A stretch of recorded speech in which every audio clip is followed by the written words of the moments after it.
What about the beef between the Latin Kings and MS-13? How did that start? I really don't know. I really don't know. I know in New York, it was mostly prevalent in Long Island. Mm-hmm. Wasn't no, there wasn't a real MS-13 presence in New York other than in Long Island. So, it's just like any crew, man. It's like you got one big dog in the neighborhood and then another big dog shows up and then they clash. You know what I'm saying? Just like we did with the Bloods. Just like we did with the Trinitarios. Just like we did with, the fucking list goes on. In my era, I only experienced our war with the Bloods. That's it. Oh, okay. Got you. All right. There were like some isolated situations against Trinitarios, but that was after my time. That was more kids younger than me. Like, people in my age bracket that had drama with Trinitarios, that was like the up north thing. I never went up north. I was only in the feds. I never did state time. But there's people in my age bracket that experienced the war with the Trinitarios up in the state prison. But I have a lot of Trinitarios that I grew up with that love me and they like brothers to me, which is, is just how it is. How do you deal with that? Because it's like people that you grew up with can be your friends and almost like perceived as your brothers, but then you guys join different gangs. Like, how do you deal with those politics? It's not really about politics. It's just people's paths are different, bro. People's paths are different. Like, but if you guys are warring, like, how do you deal with that? It's just about, I feel like it's based on the individual. Because growing up, I had some homies, some guys that I fucked with heavy, that I was super close with, that were Bloods, that weren't directly involved in the war. You know what I'm saying? That I grew up with, that were solid motherfuckers. You know what I mean? That was super solid. Just like the Trinitarios, there was guys that I grew up with that was super solid. So when we see each other, like, yo, I'm Latin King, you know what I mean? Or he'd be like, yo, I'm Trinitario, but I love you, nigga. We grew up together. Fuck all that. You know what I mean? And should just be love, you know what I mean? Mm-hmm. And in that sense, we could segue some kind of like peace, so to speak. You know what I mean? Like, yo, look, my man over here, he one of them. His guys are one of them. They respect us. We respect them. It's all love. When you look back at the Latin Kings documentary, A Street Gang Story, right? The one that was primarily focused on Tone. How do you feel like the Kings were represented in that documentary? Do you think it did a good job? I feel like all gang documentaries are fucking stupid, bro. Really? Why is that? I feel like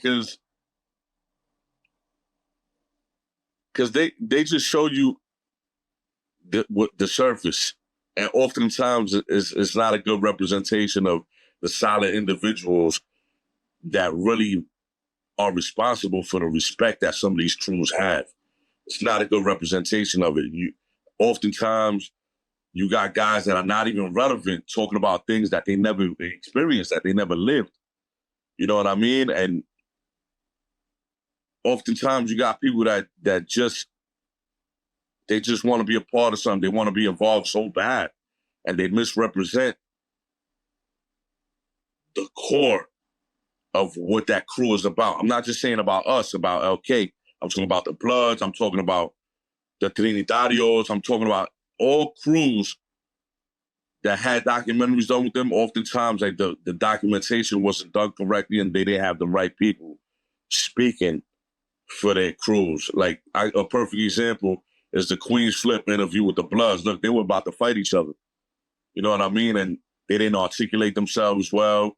Some of them were, it was emotionally and aggressively charged.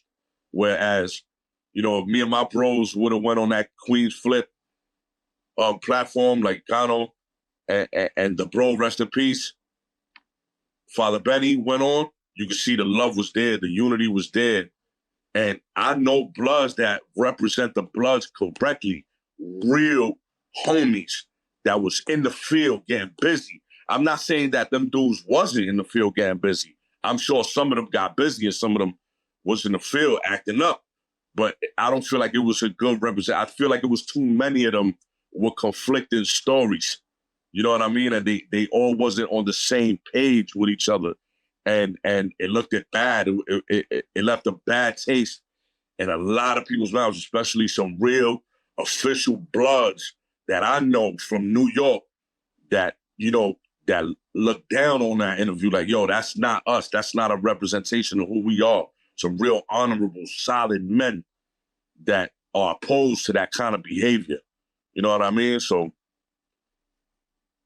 I feel like documentaries about crews, if it's going to be done, it has to be done tastefully and with honor.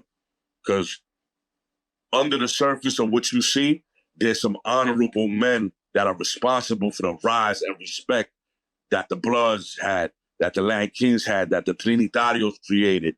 There's some real honorable niggas that represented that and got that crew to where it was for some corny niggas to get on the camera and try to represent it. You know what I mean? Correctly. They misrepresented. They fucked the whole flair, the aura up. They fuck it all up with the nonsense. You know what I mean? What year did you become king again? Shit, I became king 96 going into 97.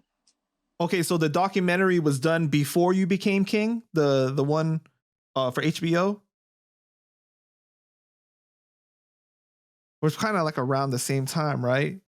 Yeah.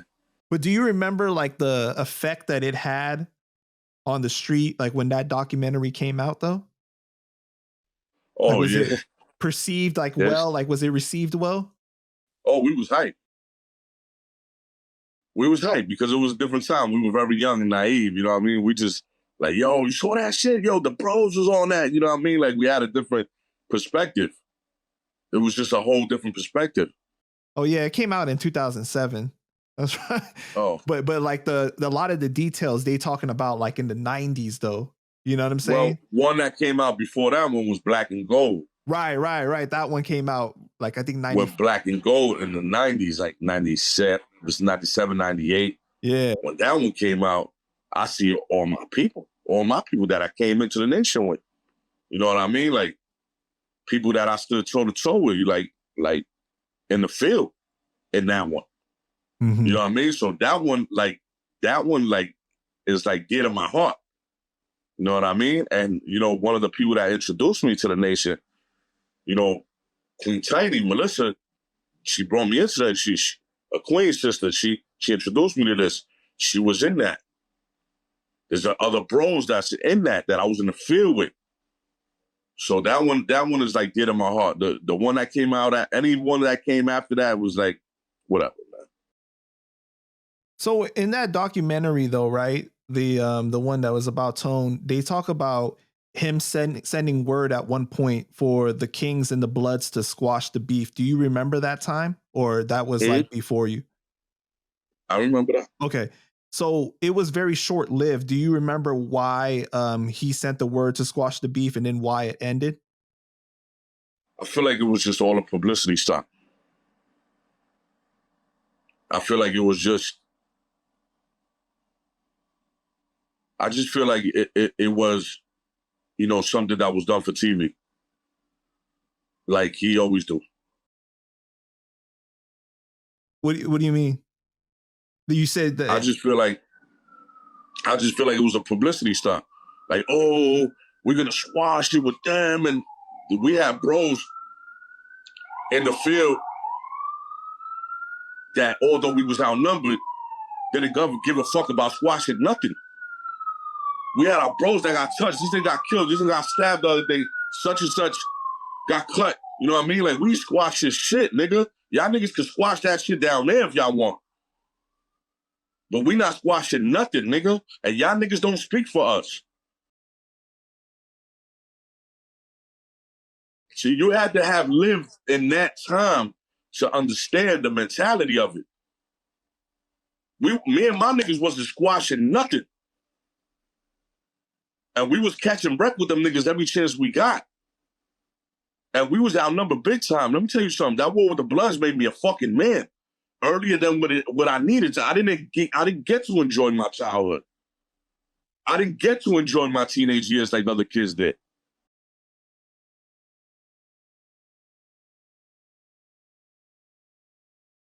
You know, in the documentary, they showed like I think a blood that got jumped during the Puerto Rican Day Parade or something like that, and they were alluding to the fact that that's the reason why it ended up getting squashed, because on actual screen they were showing the Kings and the Bloods together getting along, and it seemed like it was positive.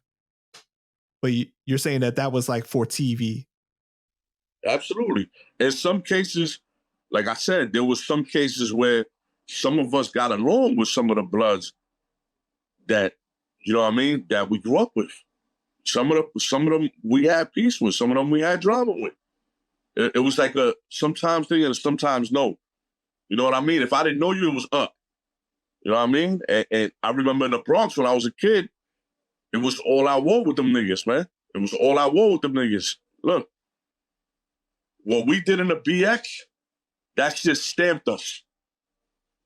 That shit stamped us. Like, niggas could never deny that. We was like just a handful against a fucking horde. And Satani go rest in peace. My bro Satani go rest in peace. He led that wave of Latin kids. Bro, I don't even want to go into it. That's a lot of shit that I can't even talk about, but it in some places it was up with them, in some places it wasn't.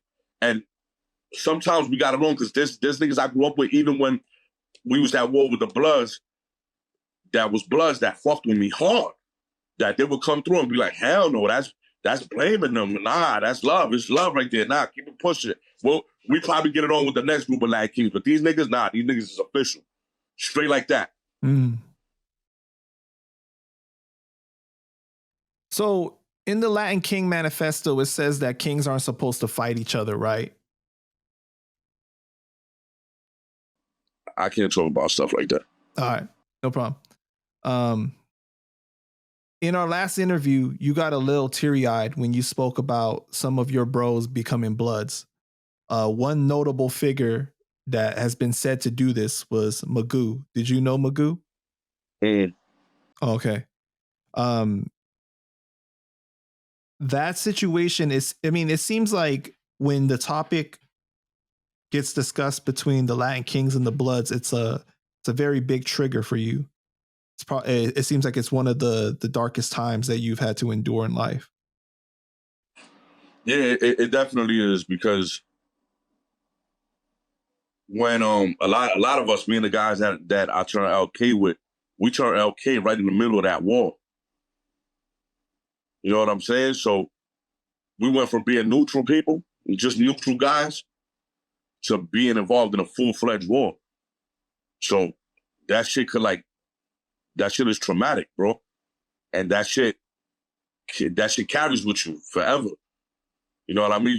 You see how we act. So it's just a mention of like those times, like that switch in me turns back on. You know what I mean? Is it like you're like right in the moment again? Does it feel like it's happening like right now? Nah, it don't make me feel like I'm right in the moment. It feels like it's a personal thing. It got nothing to do with the Bloods. It's just me personally feeling challenged the way I felt challenged on that time. You know what I mean? When let me tell you something. The Bloods was a destructive force when they first came out. A destructive force. Over time, all crews,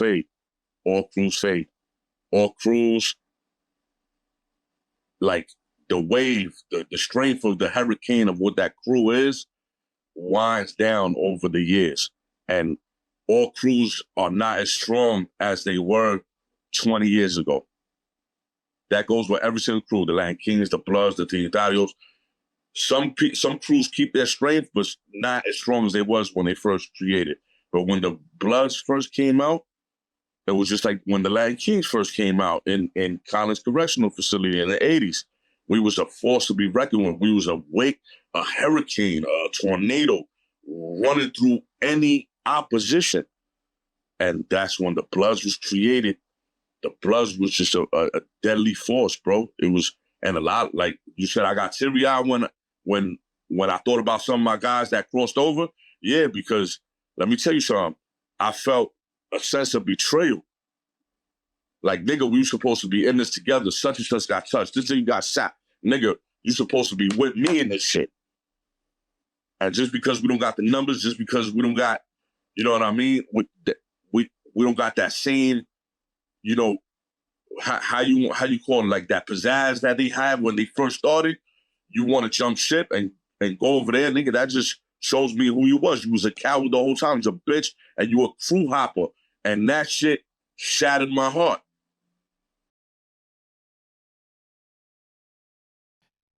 I can't imagine like what that feeling must have been like, because obviously like you guys had gone through a lot together and you still had love for them, but then now they were on the opposite side of things.